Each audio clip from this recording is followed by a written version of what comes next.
Sa mga balitang consumer at kalakalan. Pinag-aaralan na raw ng Transportation Department kung anong dapat gawin sa 48 Dalian trains na di nagamit para sa MRT-3.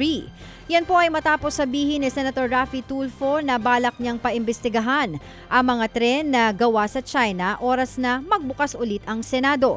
Sa ngayon, nakikipagtulungan na raw ang ahensya sa Japan, International Cooperative Agency, tungkol nga dito sa Dalian at pag-uugnay ng MRT-3. Samantala, umaasa naman ang DOTR na maisusumite ang resulta ng kanilang pag-aaral at mga rekomendasyon kay Transportation Secretary Jaime Bautista bago matapos ang buwan ng Hulyo 2022 nung pinuna ng Commission on Audit o COA ang kabiguang gamitin ang mga tren na binili halos isang dekada na ang makalipas.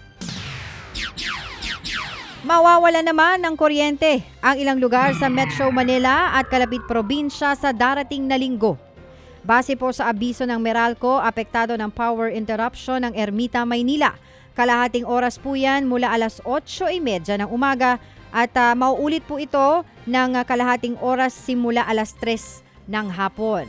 Mawawalan din ng kuryente ang ilang lugar sa Santa Maria, Bulacan simula hating gabi ng linggo hanggang alas 5 ng umaga. May ilang poste raw kasi na kailangang palitan at may aayusin ding mga kable.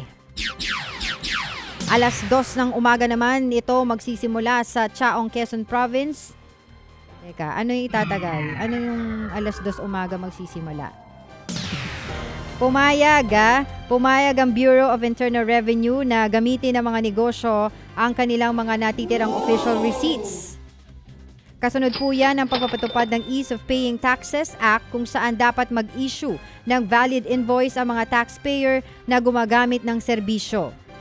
Naging epektibo yan noong April 27 at kailangan lang daw i-strike out, lagyan ng X ang nakalagay na official receipt sa resibo at palitan ito ng salitang invoice. Posibleng maharap sa multa o pagkakakulong ang mga di susunod.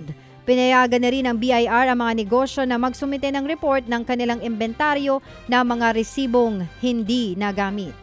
Ted Filon at DJ Chacha ngayon nasa Radyo 5 92.3 News FM Monday to Friday 6 to 10 a.m.